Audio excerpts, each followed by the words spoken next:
What is going on? You are listening, watching Tags Live, talk about gay sex, the live version. It's Wednesday night. I'm your host, Steve V, alongside Kodi Maurice Doggette. How the hell are you? Hello, darling. I'm doing well. How are you doing tonight? I'm doing really good on this hump day. Yeah, this is episode, I don't know if I said it, but it's episode 307, and we're really excited. In a little bit here, midway through the show, we're bringing on a special guest. I love when we have special guests, Kodi. Me And too. yeah, we've got They always bring so much insight. They really do. And so we've got VOX coming on the show, who's a sex and intimacy coach. And we just met him a few minutes ago, and I think he's going to deliver. He's in Palm Springs in a current retreat, so can't wait for all that. I know, right? I want to be in Palm Springs. It's getting cold here. Yes, exactly. All right. Well, we've got to talk. We use our time wisely, and yes, I'm really excited. Oh, wow. Yeah, I'm really excited to announce that we've got new merch. I'm talking about merchandise in time for the holidays. Finally, we're about to celebrate 5 years next February of doing Tags Podcast, and we finally have a merch store, and you can get everything from tanks to tees to hoodies. You can get your Morning Joe coffee mug, everything in between. Yeah. And what I really like about it is we've got our three colors. We've got our vibrant blue, purple, and white on white over black of Tags Podcast. Cool. And I ordered some things. You guys can go to Tags Podcast right now and click on Tags merchandise, and from now till the 18th of October you can get up to 30% off. So now's the time you want to get it and get some really, I ordered a couple of things myself, really cool vibrant colors. And it's interesting, Kodi, because the show used to be called Talk About Gay Sex. Yes. And the whole logo and everything was in that vein. And now when I realized, hey, the acronym's Tags, that's so cool. Yeah. Tags Podcast. I just think that people are going to want to wear that, and it's going to be a conversation starter. Or if nothing else, you'll be like, "Hey, I listened to that show," and you'll either get that, yeah, you know, or it will be like, "Hey, what's Tags Podcast?" And then you can go right into it, or be like, "Don't worry about it." If it's like somebody that's not going to get it, and like, just be like, "Don't worry about it." When are we getting one with my face on it, though? That's what I want to know.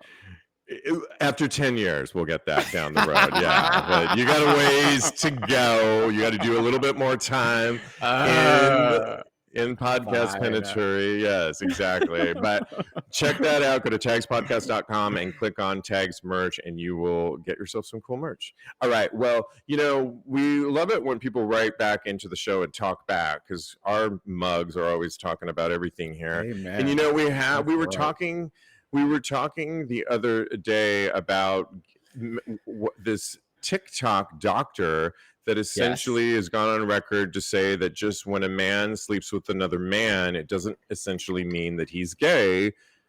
He's not necessarily, he's just sleeping with a man. And we got into a whole conversation. That's episode 306. And Sinfully Good wrote into us on Instagram and said he really enjoyed the conversation, and he wanted to share his thoughts on straight guys sleeping with other guys. He writes, "I don't think who you sleep with has anything to do with your sexuality.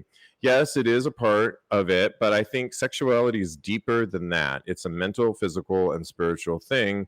Lots of gay guys have or do sleep with women, but we don't label them as straight, but get mad. We're quick to label a straight, but we are also quick to label a straight guy gay if he hooks up with another guy."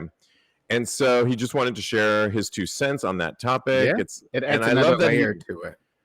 It is, and I really agree with that theory, because I was sharing with you guys on Tags Podcast that my friend, who, when we had Sniffies, the Eli from sniffies.com on last week, he's so sweet. they have so sweet, and they have a whole section on there for people that don't identify as gay but want to, hey, explore having sex with men. And so I don't think it's label-less when you go that route. And I think, I don't think it's gay sex, it's just sex. Otherwise, why would we have, and it can come in all layers. We were all telling our coming out stories the other day, and when and if we do come out, it doesn't matter, and how President Biden even stated how we support everybody, whether or not you actually come out on a small, large level or not at all. And I agree with that. Sex is sex. Too. Yeah. Because it's about exploration, and if you want to explore your sexuality, then that's entirely up to you. That's your decision, as long as you do it consensually and safely. And I think that once you have to label yourself. You can't allow somebody else to label you. So I agree with what he says. So absolutely. Well, in the name of following up on news, we definitely had to follow up with, you and I were talking recently about Dancing with the Stars and how they have two women as partners, JoJo Siwa, who is, she's essentially bisexual, correct? I'm not quite sure. I could look it up really quick. Yeah, I think she is, but look it up just to confirm so we don't put it out there. And she's dancing with another woman. She's in a long-term relationship with a woman, though. That is for sure. And she's partnered up with a woman on Dancing with the Stars, which, of course, we all know is on ABC or the larger parent company, Disney. And you and I were having a previous conversation on how we thought it's really interesting how they chose women first, because would America accept two men, much less two men of, say, of color? And the fact that they chose JoJo, who is in a sense, she's very pansexual, by the way. Okay, pansexual. Thanks for that clarity. And we thought, will they ever get to the point where they have two men? And we both were like, maybe in another. Yeah. And then out comes a story you send me from Leave It to Our British counterparts, Strictly Come Dancing, which is a BBC waltz kind of show. How would you describe it? It's kind of like Dancing with the Stars, essentially, right? It's kind of like Dancing with the Stars, basically, but they call it Strictly Come Dancing. And when I saw it, I had to send it to you because I was like, we were just talking about this, and this is so beautiful and amazing. But continue with what you were saying. Yeah, so the 19th season of BBC's hit reality dance competition, Strictly Come Dancing, is giving us all the queer feels we've been all wanting. And last Saturday night's most recent episode had all the dance pros gathered together to serve a period drama elegance in a special opening routine to actually Taylor Swift's classic tracks Lover and Love Story. Johannes Radibi, who is currently competing with Great British Bake Off, John Waits in the competition, and British Bake Off's John Waite in the competition. They both stole the show when they arrived to the Strictly Ballroom and started dancing the waltz with Kai Riddington. And at the end of the routine, Radibi got so emotional with the whole thing. You showed me this on Instagram, and it was so beautiful to see these two men. It was so beautiful. It was so beautiful, right? And here we were, and a person of color too. I know, it was so touching and moving, and I was literally saying that this wasn't ever. And then here we are.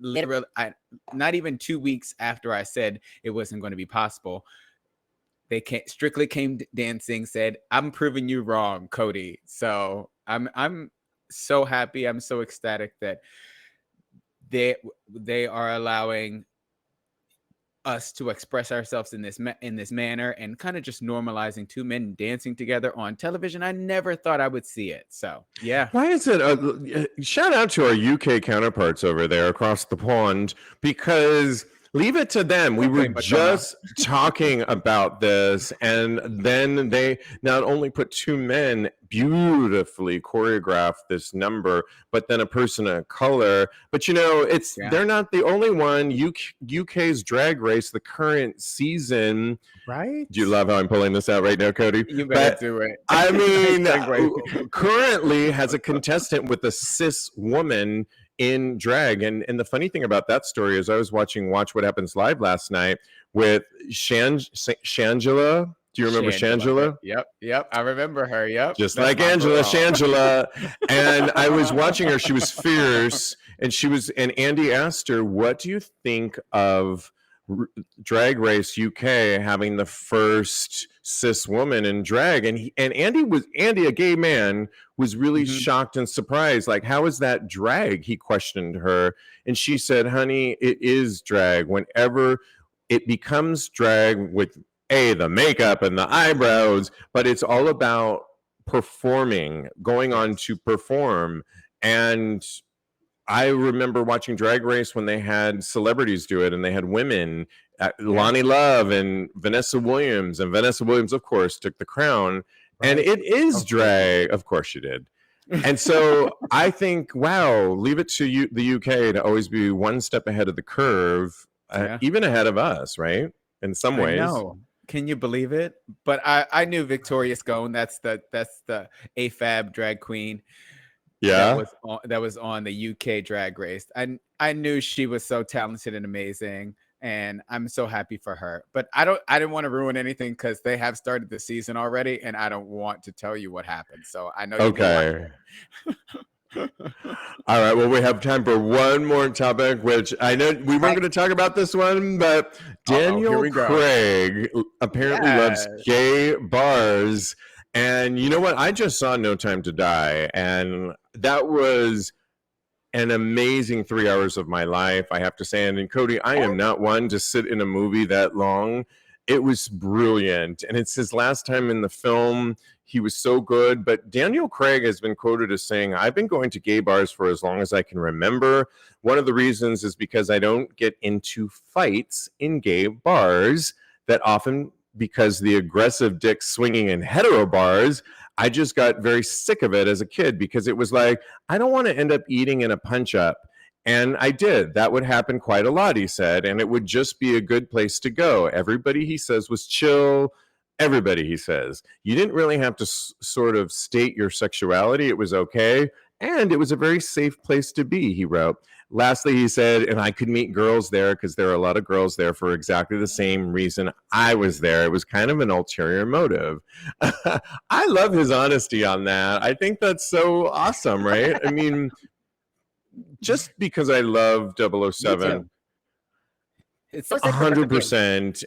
And I love it when my straight counterparts are in the bars. I'm not one of those, you know how a lot of people have problems with that. And to me, it's like, no, if they're it just means they're accepting of us. I think it's like wonderful. I think we should make room for our allies, and especially that's how tolerance grows. So, and how grows, and how people start loving one another, and exploration grows. It's just how we start to love one another more and more and more. So I agree that we should let everybody into the gay bars, open up the doors, as long as they're not causing problems. I mean, you're right. And you know, that could be a whole issue. I need to put that caveat in there.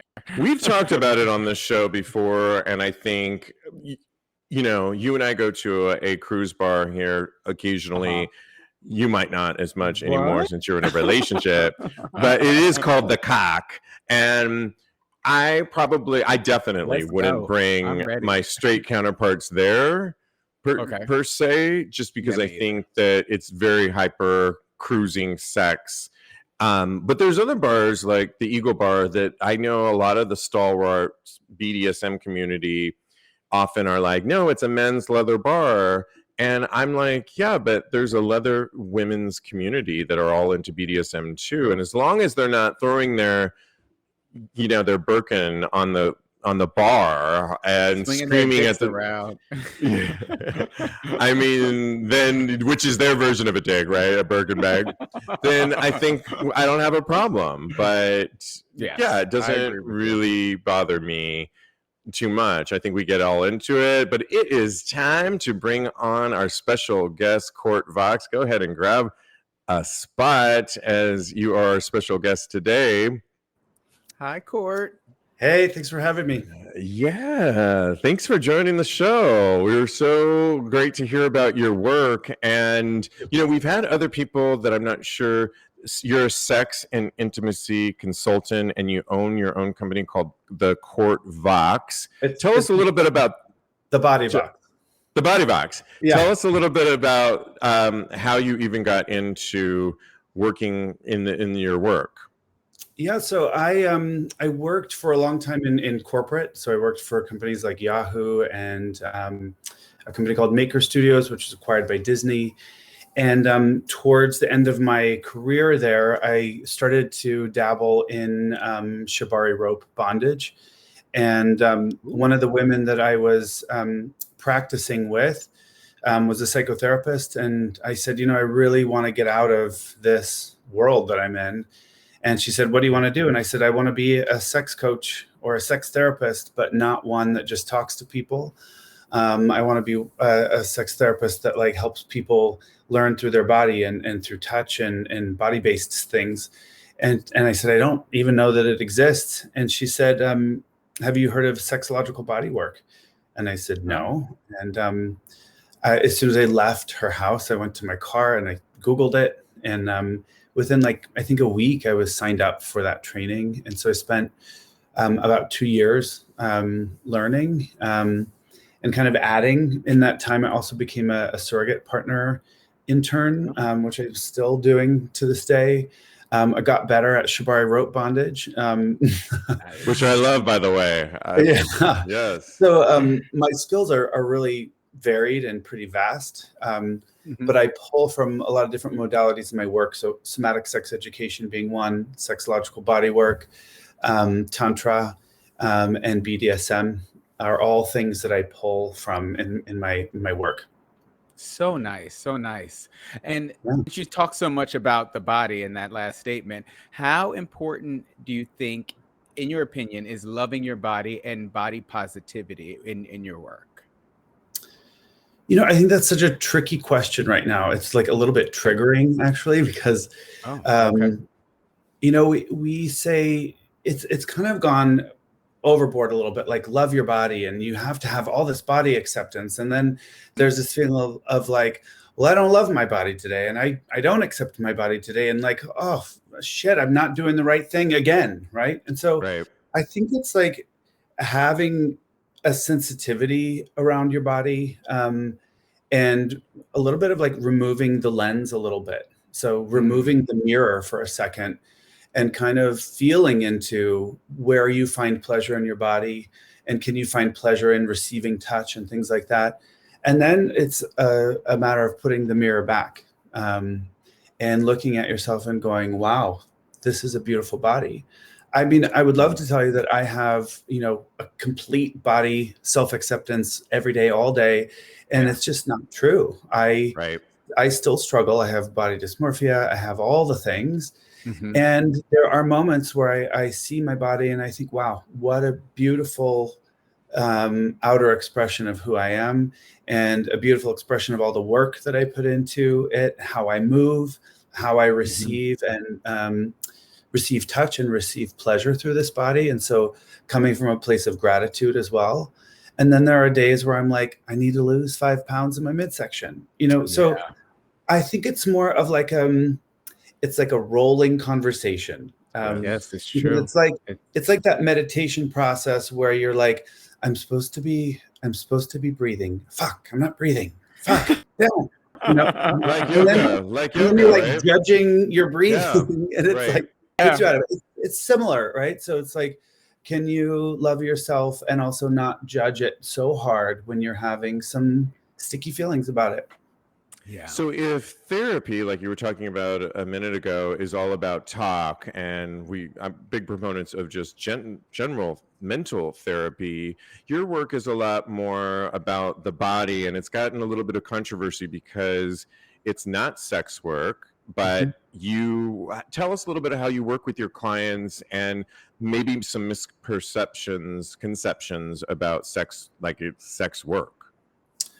Well, I'm going to put a reframe around sex work and say that all people working with sex are sex workers, including the higher echelons of sex therapists who are just speaking with sex or talk therapy. I would put them in the same category. And,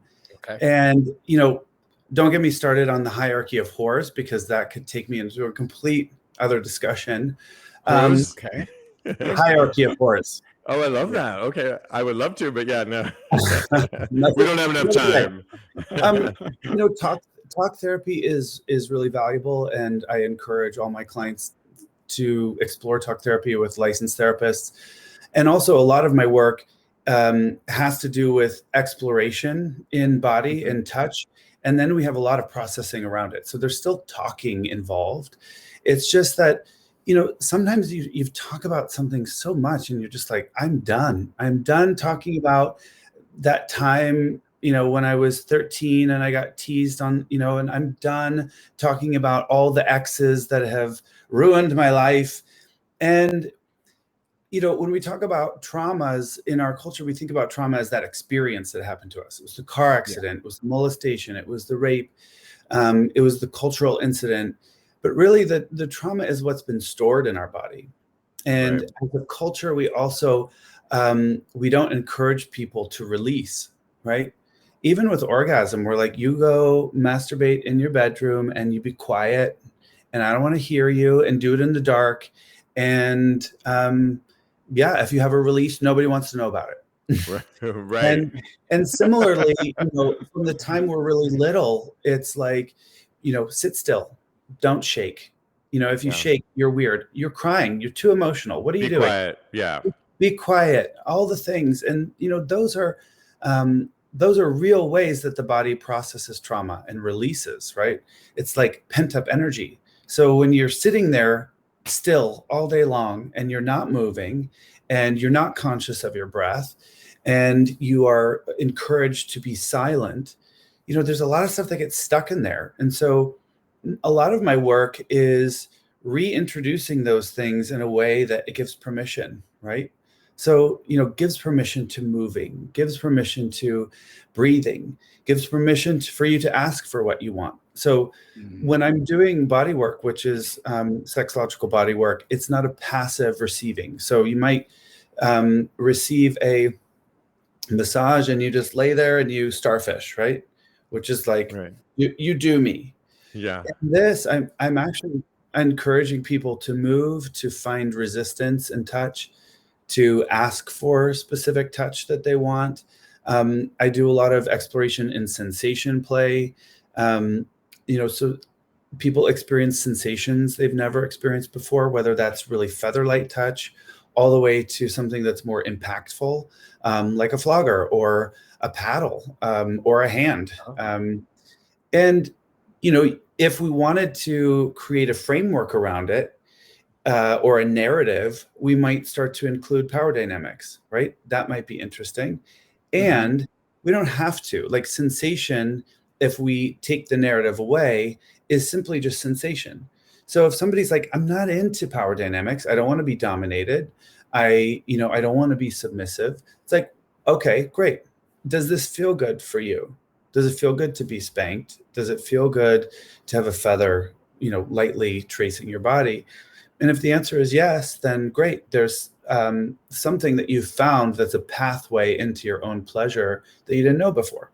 I love that it sounds like you could go towards trauma, but you don't have to go that far back. You can go towards I was reading somewhere, I think on your website, that if you found yourself always being the submissive or always being the dominant, that's like the recurring theme in your sex world. How do you work with people on exploring? Like I find myself always just because I created the narrative for myself, and it's true that I'm always typically the bottom, but I wouldn't mind exploring at 50 now being the top. And so do you work with like that other side and how to get there? Yeah, I think, oftentimes the thing that we've avoided or the thing that is scary for us is oftentimes where like a lust or like I hate the word juicy, but I'm going to use it. I really hate it. I love it. Use it. I was going to say, I kind of like it. I just got juicy from you saying it. You just got juicy. It is where there's juice, right? So it's that thing that kind of scares us that is also like a curiosity. That's where like actual work is for you, right? And so what I would say to you is find someone who is not a fuck buddy and who is not a potential lover or a potential mate for you, but someone who is like a practice friend, and really like set that container like, hey, I am interested in being a top. Would you be interested in practicing with me? I don't know how it's going to go. I might fail. I might not really like it. Will you hold space with me enough to let me practice? And is there anything that you want to practice? Like maybe you're practicing via bottom and that's interesting for you. Or maybe you're practicing and just simply receiving, we get so caught up in top and bottom and penetrative sex that we kind of like forget that there's like a whole other world that's possible. And, penetrative sex doesn't last that long. It can last, the average sex in America is like 7 to 12 or 15 minutes, something like that. Not really long. No. And Court, I love that you said that. That's great advice. There's somebody in my gym, in my building that I'm going to apply that to that fits into that category. Buddy? Yes, I know. I'm really, we just exchanged numbers and I'm going to suggest that. I will let you know how it goes. But Kodi, you had a question because you're in a relationship and I know you wanted to ask this question before. So as Steve just mentioned, I'm in a relatively new relationship. We met during the pandemic. It's been amazing, but I am really interested in your opinion on how to keep that sexual spark going through the course of the relationship. What are your thoughts on that? I think it's like a willingness, to keep it going. I think there's also like taking it out of your house is important. Okay. Right. If you're always having sex in the same place, you're going to get into that routine. Right. And if you're always like the same place, same time, it's gonna get stale really quickly. But so if the bedroom is your constant, that's a wonderful go-to. It's a dependable pleasure. Nice job. Yes. And then if there's other rooms in your house, like a kitchen or a dining room table or a couch or the floor, you might like make an invitation to do something there. There's also I'm like, yes, eating this all up. Can you call my boyfriend? No, go ahead. Continue. Get out of town, plan a staycation. You guys are in New York. I live in Los Angeles and, LA has so many different neighborhoods. Absolutely. Sometimes I'll book a hotel in Santa Monica or in downtown LA or Pasadena, which is 30 minutes from where we live, but it's, it feels like a world of difference. And, we're eating at restaurants we don't normally eat at. I might create a scene for my partner that's really like site specific. That's good. So that's like one way. I also like invite your partner to try new things with you, play. Invite your partner to play with you. I was just in a session with someone today and I said, what do you want to work on today? What do you want this session to be about? And they said, I want to fight. Oh. So we wrestled for about 40 minutes. Oh, I love that too. I am a wrestler. That's one of my favorite things too. Yeah. There was a lot of, tension and a lot of throwing around and, pushing and, really holding, right? And tension and release, which builds so much in the body that when there is a release at the end of any kind, it's really big. And so, getting out of the routine a little bit in terms of like, I'll refer to it as like a pathway to pleasure for you, right? Okay. If you're always going down the we make out, and then we give a little head, and then we, he eats my ass, and then we fuck. It's like, we know that script. So, finding new ways to get into it, to start, is important. And I think a big part of that is willingness. If you're going to throw the ball to your partner for that, they have to be willing to say, I caught it. Let's do this. Fabulous. And And Kurt, we only have so much time with you, but we want to let people know, I mean, you're obviously in Palm Springs working in a retreat. You do a lot of deeper work. I imagine a lot of your work in LA is one-on-one, but have you embraced virtual, and can people do virtual sessions with you since the pandemic? I don't do virtual sessions. I am doing a group men's workshop in the first week of March next year. So that's on my website, so people can find that. I do individual work one-on-one with people mostly. I also work with women. When I'm not working with gay men and gay couples, I'm working with straight women and straight couples, which is very interesting in itself. How I got here, I don't know, and I love it. I love that. That's all in person though, right? Nothing's on. If I offer something online, it won't be until next year.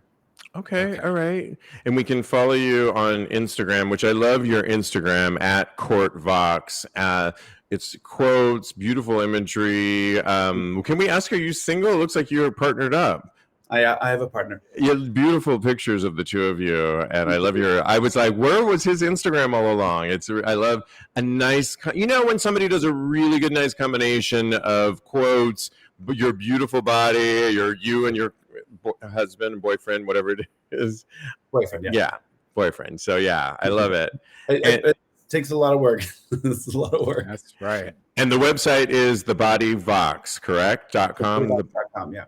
All right. We will keep up with you and with everything. I know you're in a session right now, but thank you so much for joining us. Thank you, Court. It's been a pleasure. Yeah, absolutely. Good luck with your new relationship.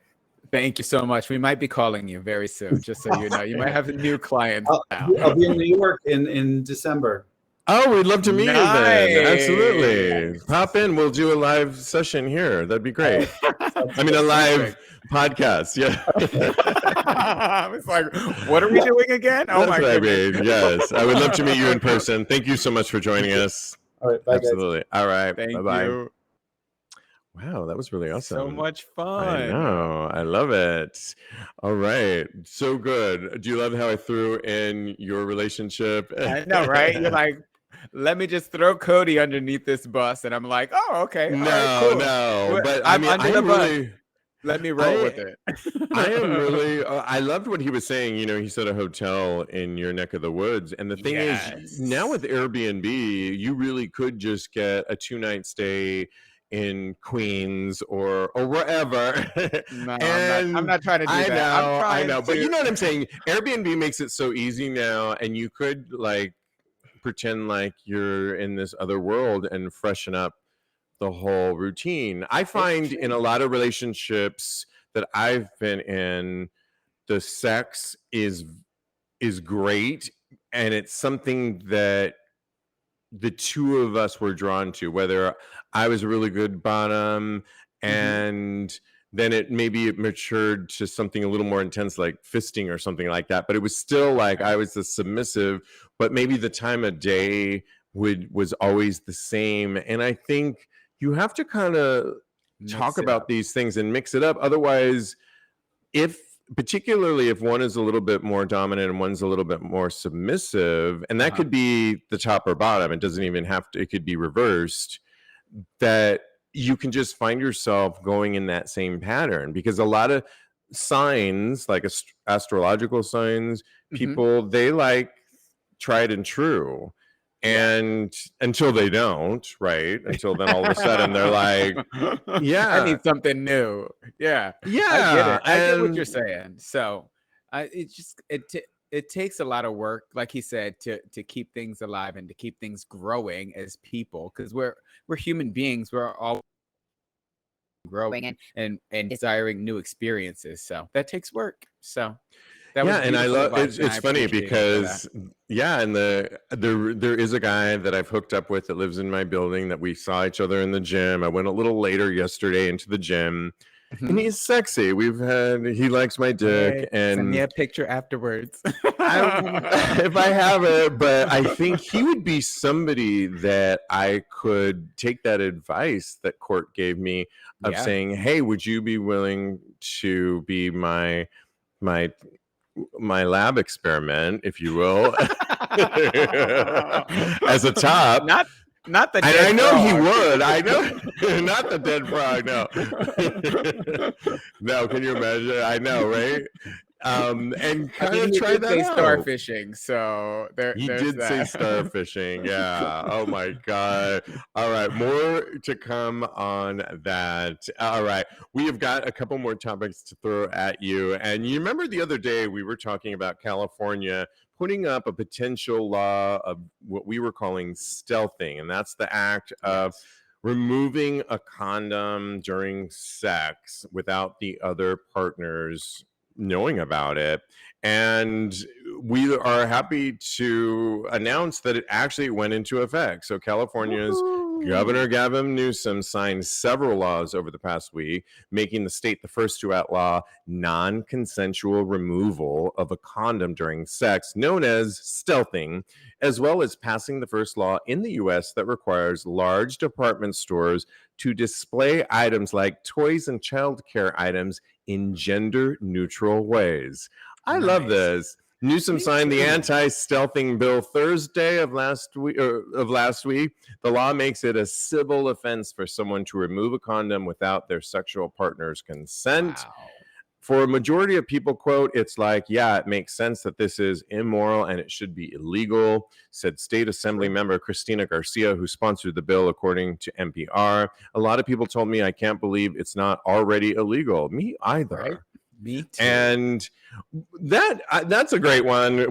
We broke it down on a recent episode. But what do you think of the whole thing about having gender neutral toy sections? I think that would be so important. I mean, there's plenty of parents, modern day parents, that let their kids play with, like, if they go towards Barbie or dolls and they're a boy, or if it's a girl. I think this is kind of cool. Like, we get so caught up in, I remember it was the Sears catalog, and I'm dating myself here, the Sears catalog, and it was almost like the what? Where? I'm sorry, I don't know what that is. It was this huge catalog, and I would, of course, as I was an adolescent, skip to the underwear section, and I'm talking Fruit of the Loom, and want to jerk off to that section because it was like sexy and hot. But there was always a toy section, and every Christmas I would be like, yay.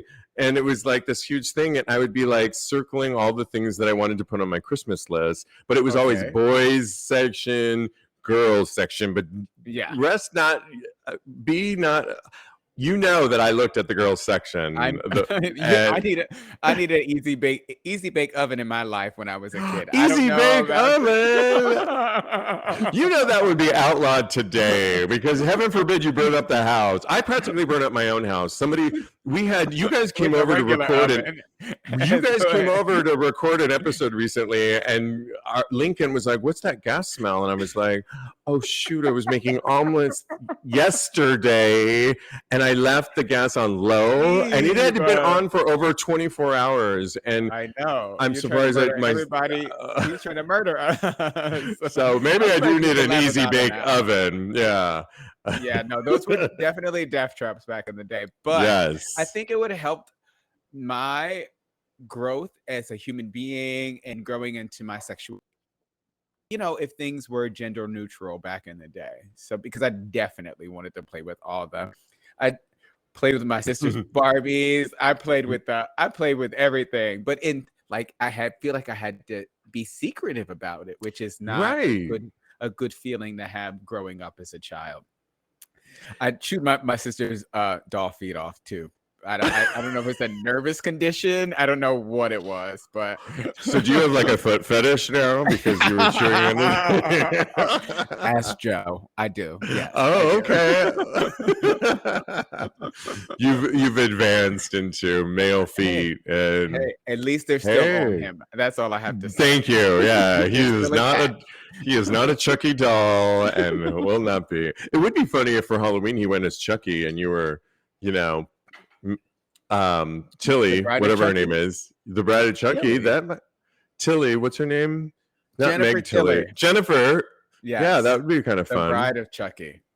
All right. Well, rest assured that we have this whole other topic. We didn't know how long we had our special guest, and we are next week talking all about the recent episodes of the Dave Chappelle Netflix special, and we're going into even deeper conversations about the NFL coach from the Raiders on how he was fired. We wanted to go into a little bit deeper. We knew we didn't have time, but we will next week for sure. And it might be the whole show. It might be the whole show. And that brings up to our favorite topic. It's called Thirsty Thursday Thirst Trap.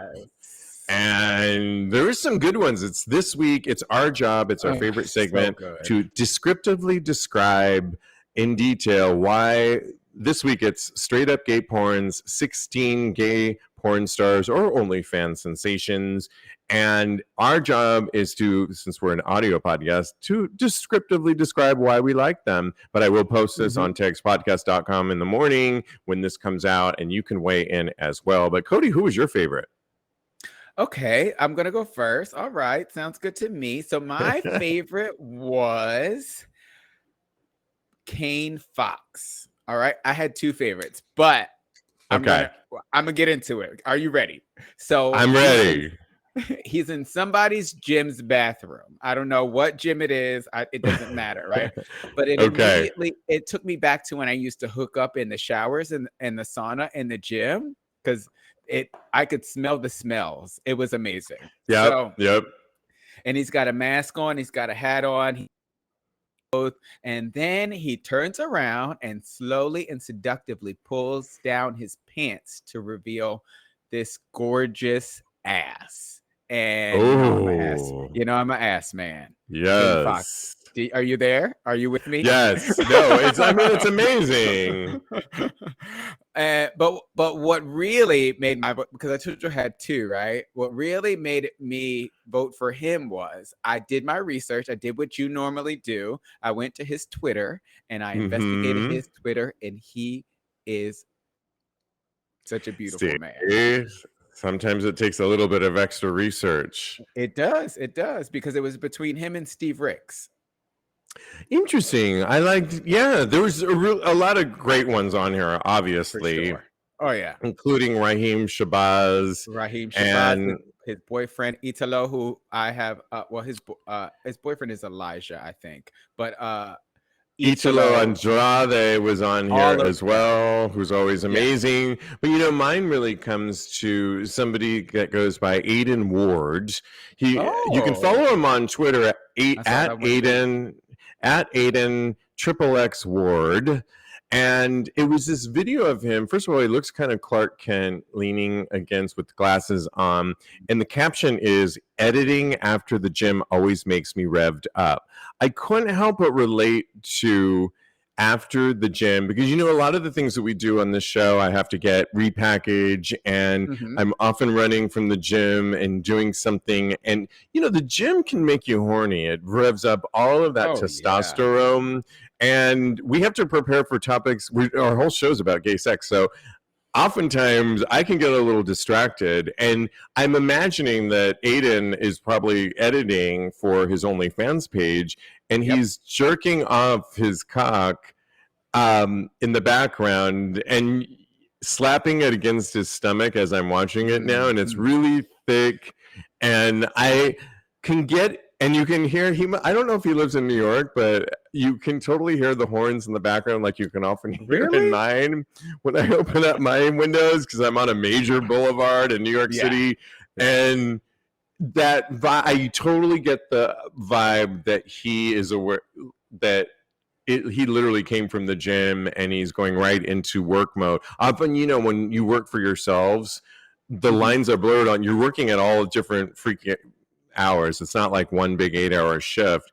And if you just came from the gym, you might be horny and stimulated. And so to me, that he gets Aiden Ward gets my vote for this week's Thirst Trap Thursday, thanks to straight up gay porn. And yeah, I'm for it. Sweet. Yeah.